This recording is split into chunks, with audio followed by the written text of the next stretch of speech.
bu doy waar la te dañu attendre au pire et surtout situation économique bi nga xam ne Sénégal mu ngi koy jànkonteel présentement.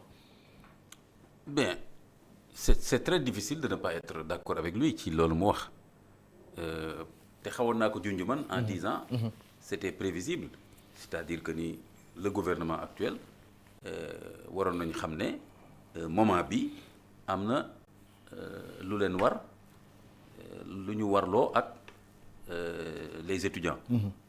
kon terewul quand même léegi ñoom def nañ fi léegi presque 2 ans 1 an et demi passé na. presque 2 ans oui. waaw bii mooy seen 2e budget su ma juumul.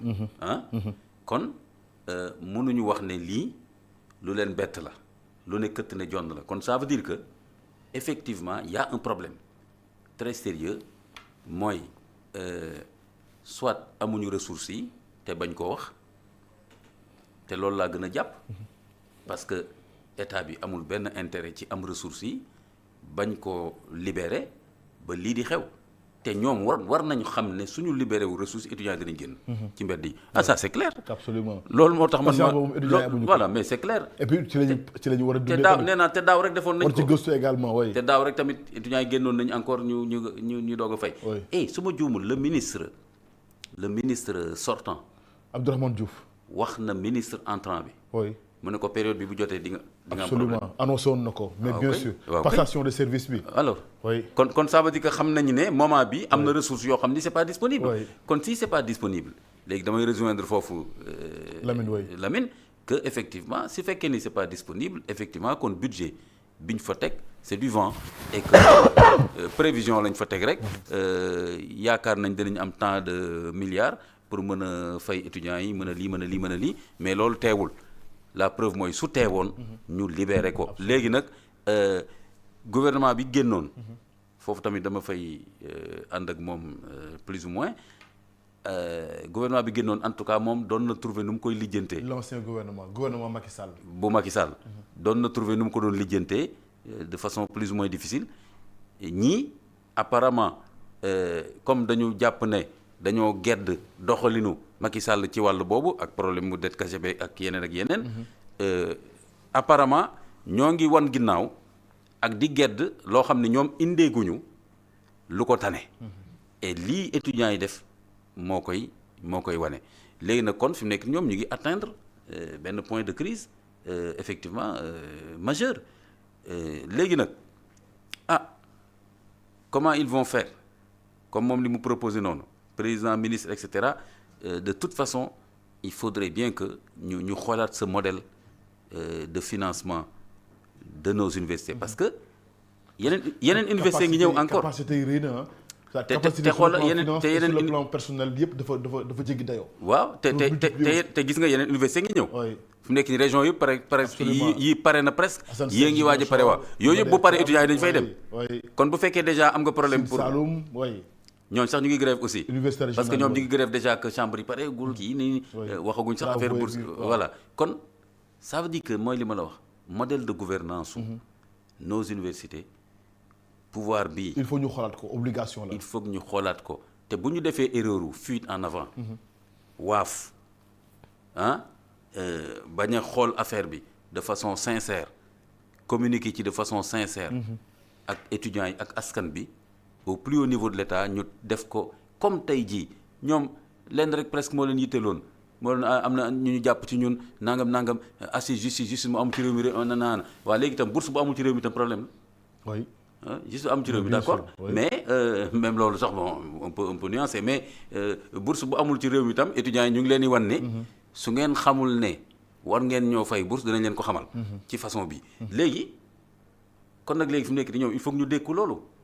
parce que ku laaj nguur da nga war a dékku. mais bu ñu naree dékku loolu étudiants yi dékku le secteur de la santé dékku le secteur également de l'éducation ak coût de la vie cher jafe-jafe yi askan wi jànkonteel kon situation bi dina gën a métti est-ce que dam du ñuy yegg fi nga xam ne fii la Lamine dox bu dee soppiwuñu doxalin présentement. d'accord naa ak Lamine bu baax ci benn côté mooy te man loolu waxoon naa ko ci yeneen plateau et cetera je me disais déjà mais cette affaire de dette cachée beeg nangam lii yëpp. quelque part su fekkee ñoom ni ñu ko waxee noonu la demee kon ñoom dañu war a revoir tous leurs documents de planification parce que la ñu tuddee woon niveau de croissance basé wu ci ba def seen SND. 2025 2029 ak seen agenda 2050 bi yi ñu chiffre de base yi ñu situation de référence yi ñu basé woon yëpp. mooy yi Cour des comptes joxe woon support yooyu yëpp ñu tegoon way. support yooyu yëpp ñoom ginnaaw ga ak fi mu nekk nii fi affaire bi toll ak bi ñu indee Mazars. ak yooyu kon tous ces chiffres ont explosé donc fi mu nekk nii seen document yëpp ñoom la ñu war a xoolaat. mais ministre bi moom wax na affaire dette cachée pour man moom waratul am un débat sur la dette cachée. man ministre bi yàgg naa wax ma ne ouf enfin. plateau bu yàggul xaw ma fan lañu may invité rek. ma ne mais le ministre de l'économie là il nous doit des explications. na génn wax. Cheikh Diba oui. waaw même pas Cheikh Diba ak l'autre là Abdourahmane Sarr. kooku laay gën a wax man. pour man Cheikh Diba il est dans les chiffres. Cheikh Diba il est dans les chiffres ministre du budget la ministre de l'économie. Sarr Abdourahmane oui. kooku laay wax gi nga kooku moo fi njëkk wax affaire misreporting Abdourahmane Sarr moo fi njëkk làkk anglais.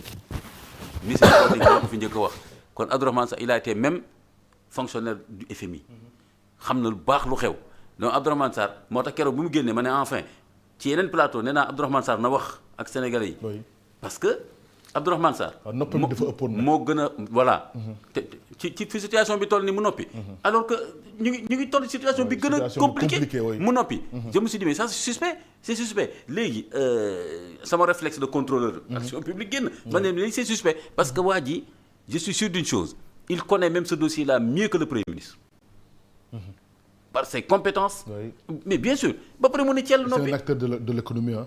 mais bien sûr léegi nag comme génn na léegi xam nga ku génn léegi naan nag coow li yooyu yëpp noonu mu génn léegi naan affaire dette cachée nañ bàyyi débat bi. kon xam na ni affaire bi léegi. am lu ci laxasu mi ngi bëgg a doy waar non dara laxasu ki daf ko leeral que ni léegi xoolal mu ne état bi ñun dañ koo fekk muy fay ay dettam kon dette cachée amu fi. moom loolu la wax loolu dafa remettre en cause complètement. depuis des mois lu ñu fi doon wax ci ne dette cachée la ak tamit ba premier ministre bi menacé nit ñi sax bu yàggul. bu ko fi kenn tuddati. ne ku ko fi tuddati ñu tëj la ku wax amul ñu yóbbu la ci kaso bi. yóbbu ci kaso son propre ministre génn daal ne en réalité amul. mais donc vous voyez cette gouvernance de désordre là ça pose problème. Et c'est ça qu'ils doivent éviter à l'épreuve du pouvoir nag léegi moo tax ma ne la xeex pour jël nguur. lenn la léegi fi mu nekk ni ñoom seen xeex leneen la war a doon. fi mu nekk ni mooy xeexu sérénité lucidité. sincérité ak courage yu gàddu yëf yi. teg ko ci xam-xam wax ak askan bi. mën a doxal plan vision Sénégal 2050. mais voilà loolu fi mu nekk ni foofu lañ toll. audace bi ak xam-xam bi ak dal bi mu laaj. fi mu nekk ni ñoom quand même des na trop ci seen côté. léegi ma jeexal foofu rek pour dire que kon fi mu nekk nii.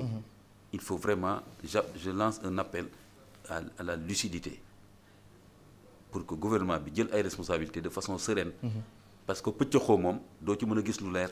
ba mën ko teg ci yoon. absolument alors mais Lamine maa ngi ko wax tout à l'heure tey aujourd'hui boo xoolee